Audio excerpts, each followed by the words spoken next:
You've just got me, unfortunately. But, as I said, this is Community Support Radio, and Riding on Air is made possible by the generous contributions of KZFR supporters and by John Burge, an experienced certified public accountant proud to support community radio. John offers professional tax preparation and is current with the new 2018 tax laws and offers e-filing at 17 Williamsburg Lane in the Stonebridge Professional Village. John Burge can be reached at 342-3680 and at johnburgecpa.com. Well, welcome everyone. This is Writing on Air, where we take your writing, and we put it on air. Kevin usually says that we are the frame and you guys paint the picture, and I think that's exactly right. You guys provide us with content. You guys provide us with the written word, and we love to hear it, and we've got a little bit of a special treat for you tonight as our first segment, actually, because we're, for the first time, going to do song lyrics, which is new for us. So we've got the song for you to listen to, and then we'll also go over the lyrics and kind of discuss it just like we would any other piece of writing. And using this as an example, we will take all forms of writing, folks, and you can submit that to write.onair@gmail.com. That is write.onair@gmail.com. And we will take anything from poetry to song lyrics to prose. And the goal is simple. We want to hear your writing. We want other people to hear it. If you're not super confident about writing, write something. You can submit anonymously. You don't have to give us your name. If you want to, which we would love to have you here, come into the studio if you're in the Chico area. We're a very relaxed place. We'll set you up with a chair and a mic, and we'll read your story, and we'll discuss it, and we'll really try and see what your perspective on your own writing is, because writing is a two-way street. You write it, reread it, and we both might have different perspectives on what was there. So, in light of that, let's go with this song, which was submitted by Julian, and it appears that the title of it is Love's For. So we'll listen through this, we'll go over the lyrics, and we'll have a nice discussion for the night, all right?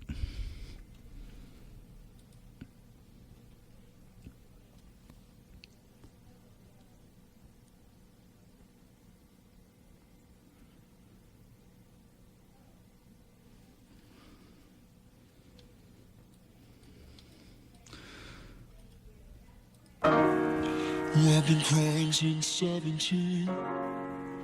I know it's not make-believe. When you hurt yourself, you hurt me. No good right, I see. Hurt so much, my heart, it can't see yours. What do you think this love's for? Love's for, love's for. What do you think this love's for? Love's for, love's for. What do you think this love's for? Love's for, love's for. What do you think this love's for? Love's for, love's for.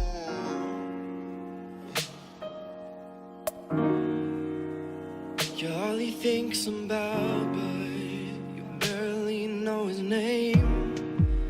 You're not sure if you love him or if it's all just a game. At 9 p.m. you don't care where he is going. At 1 a.m. you don't know where he is gone. At 4 a.m. a call comes in and you just wish you were kissing him. What do you think this love's for?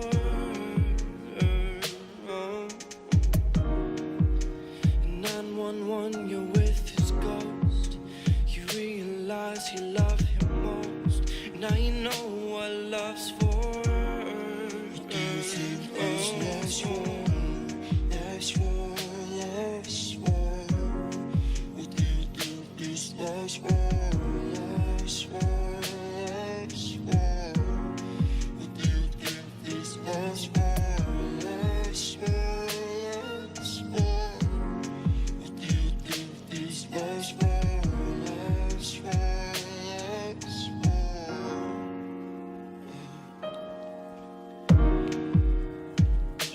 you are loved, but you're loving a different name. You never even realized at what length she loved you the same. One day she walked in too early, tried to make her run too late. She's hurting, yeah. She's hurting, yeah, no. No, she thought you were the one. She thought one day you'd give her a sign. 27 pills on the bathroom floor. What do you think this love's for?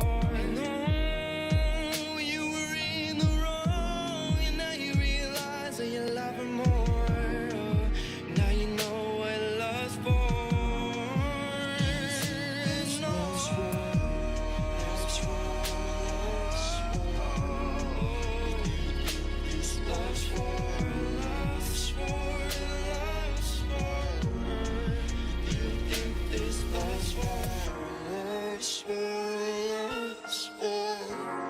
What do you think this love's for? Love's for, love's for.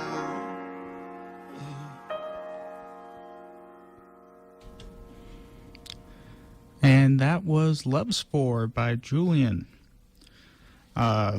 First time we've ever had a song, so let's go ahead and just read through the lyrics here. Because I know that masking on his voice might not be super clear all the time, so let's read through this and kind of go over this and see what we like. The title is Love's For, and it starts as, I've been crying since 17.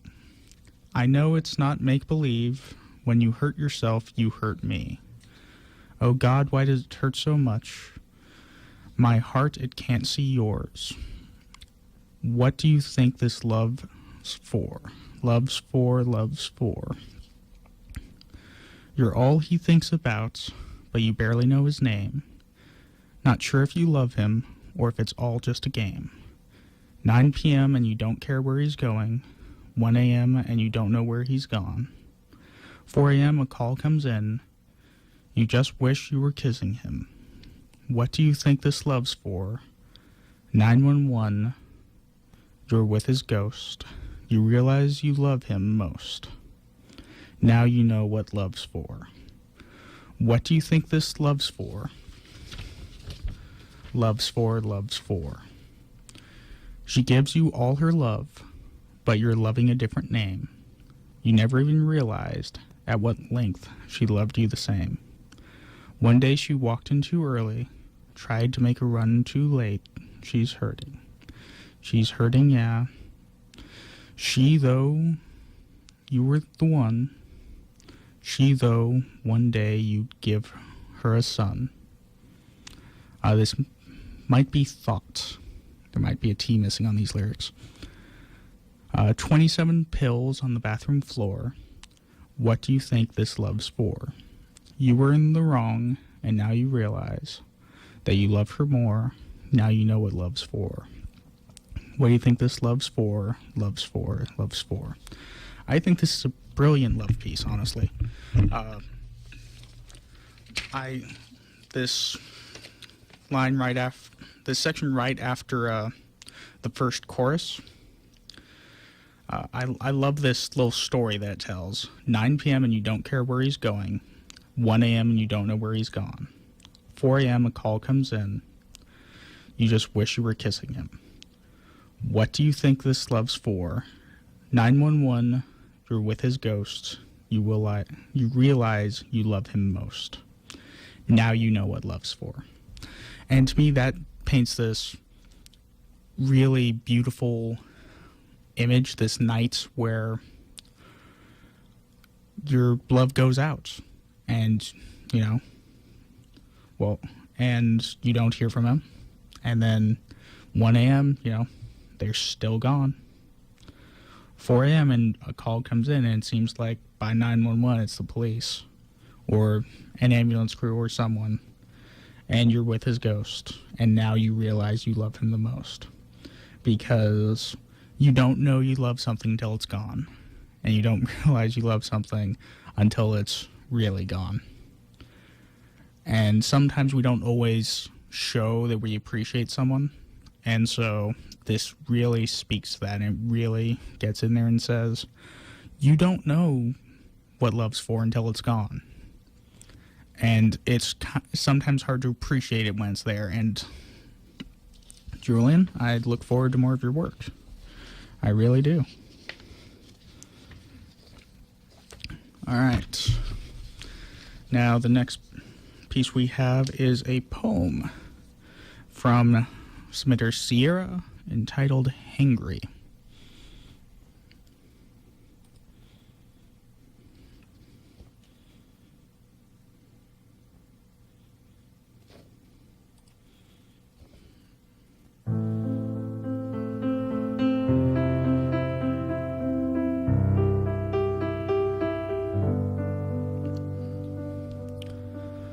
Molten lava travels long hallways of my being. Screams echo inside my aching brain. My teeth could shatter if I allowed the pressure in my jaw to accelerate. Every sound is a nuisance. Shut up, shut up, shut up. I can't breathe. I don't want to. I want violence. I want to use my bald fists for their ancient purpose, but I don't. I can't. My eyes are dry and popping from their sockets. Tears well up in my throat, but I will them away. I feel I will explode, then suddenly, calm. A cloud of relief showers my hurting cranium. Muscles relax. The lava recedes, leaving a strong exterior. I chew the last bits of my sandwich, only crumbs left on the plate. And that is Hangry by Sierra. It's a piece about that there's always that day that we all have that it's been 7, 8, 12 hours since the last time you ate. You've had one too many things go wrong today. You haven't had a ton of water, and your throat's dry. That lava traveling the long hallways of my being that just ache. And you just gotta sit down and have a sandwich. You gotta relax. You gotta have that bit of food to keep you going. And it's one of the best reliefs you will have all day. It will feel like the biggest stress reliever because you finally got something to eat and the anger's going away. You get some water and it all just settles back down. Your muscles relax. The pounding headache you thought you had goes away and your sore throat just eases off. It's something we can all relate to. Something we've been to a couple times, I'm sure, all of us. All right, and we have one last piece tonight by Anonymous, entitled The Knock.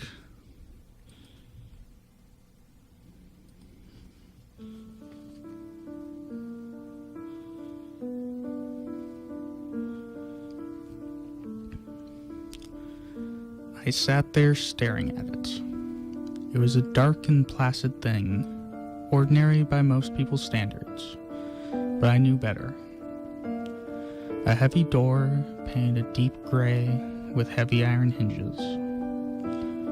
That door hadn't been there yesterday or the day before. It had never been there. Not until last night had it showed up in my house. The door that led to nowhere and everywhere all at once, and it sat there in my kitchen. It led to the end and the beginning. It led to a place where the light was gray and the air was cold and still. I stared at it and waited. Its master had called it here. I would not be able to leave. I could walk away, but the door would appear again. The door would follow me no matter where I went. Then it sounded, that low, resonating knock. It sounded 3 times and reverberated around the room. The door appeared to vibrate in its casing with each beat. I rose from where I sat and walked to the door. I gripped the handle and pulled the heavy door open. It swung easily on well-oiled hinges. A light gray mist seeped into the room, and a tall, dark figure formed in the arch of the doorway. The man that stepped through the door had skin that was deathly white and was wrapped in a heavy black traveler's cloak. His eyes were like looking into the night sky. They were black as onyx, save for the bright blue irises that shone like diamonds amidst the deep black.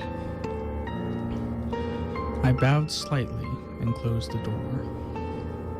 He glided over to the table and set himself down in a chair, inclining his head to suggest I should join him.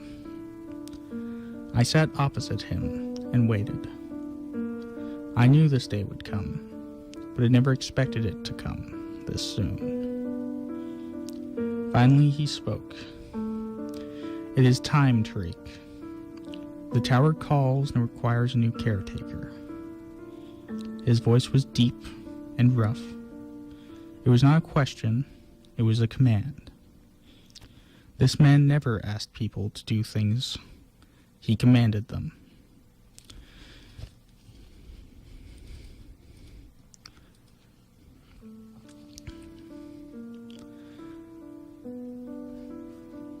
He plucked a large sword from his belt and slid it into the center of the table. The handle was a twisted nimbus of blackened silver metal. "Take it as it is your right," he said flatly. Commands, again, never a question, never asking if this is what I wanted. I carefully grabbed the sword in the center of the scabbard and stood. I walked over to that heavy, dark door and opened it once more. I stepped into the black-gray mist beyond and let it take me. The last thing I heard was the shutting of a thick, heavy door somewhere far behind me. And that is The Knock by Anonymous. And it's a rather mysterious piece, certainly. There's a lot of dark imagery there, and it seems like it's maybe a piece to something bigger. This submission didn't really come with many details, only that the author wanted to remain anonymous. There's these wonderful images, though, of this heavy, dark door, of this tall, black specter that almost seems like the image of death himself. They're, these really strong words like black as onyx, and like looking deep into the dark night sky. And there's also this mystery about what is this tower? Who is this person? Why are they coming for this character named Tariq? What does a caretaker of the tower do? What's the importance of this sword? So many different questions. So many different questions that need to be answered. Well, we're coming towards the end of the show. And we usually go back and go through all the pieces that we've had submitted for the night. And so let's go back and see what we can manage here.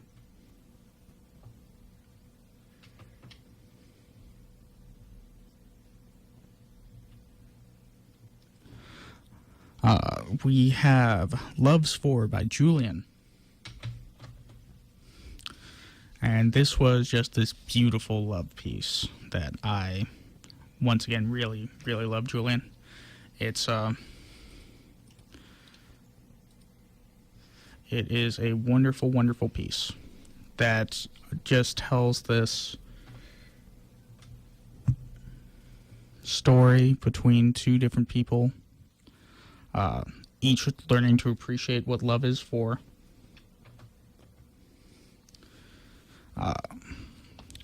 And they're, like I said, that the the first stanza after the first chorus is just that wonderful story. And then it kind of repeats from the other side of the woman looking at it. Or the man looking at it, maybe. 27 pills on the bathroom floor. What do you think this love's for? You were in the wrong and now you realize that you love her more.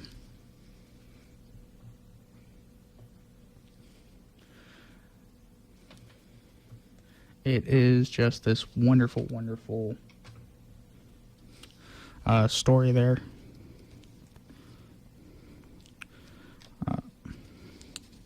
And it kind of just brings together everything that this song is trying to say. What do you think this love is for? And it's this story of these two people, two different people, two people either in the same relationship or in different relationships that are just maybe not as appreciative of their partner as they could be. And then something happens, something big, and they realize that the person they just lost is the person they love most in the world.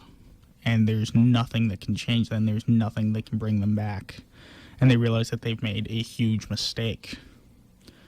And that is true to life and beautiful and wonderful.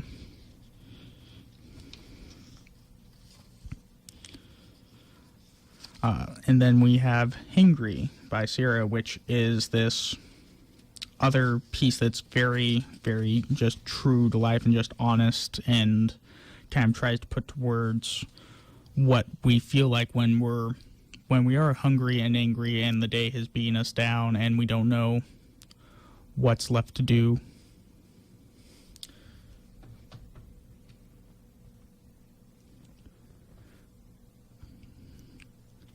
And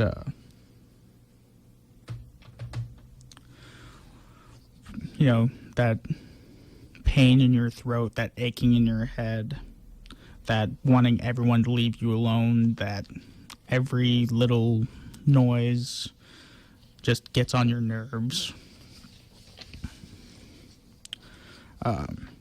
That feeling like you just want to hit the person next to you because they're doing something that's entirely innocuous that normally wouldn't bother you, and right now just really, really pisses you off because you're hungry and you're angry and you're tired and your head's pounding and you really just need a sandwich. And then she also describes, you know, exactly what happens when you finally get that sandwich. It's calm. It's the best thing in the world. You relax in whatever chair you're sitting in, and the world is just better, and the world is right.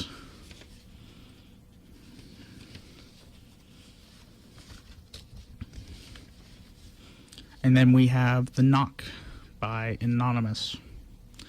And it was just this kind of dark, in this case, mystery piece, because we don't get a lot of information. We get a lot of imagery. And in a way, not even that much of that. We get descriptions of a person, a sword, and a door more than anything else. We get one name in the whole thing of this person named Tariq and this dark figure that shows up in his kitchen through this door that wasn't there. That's this old, big door on heavy iron hinges, painted dark gray.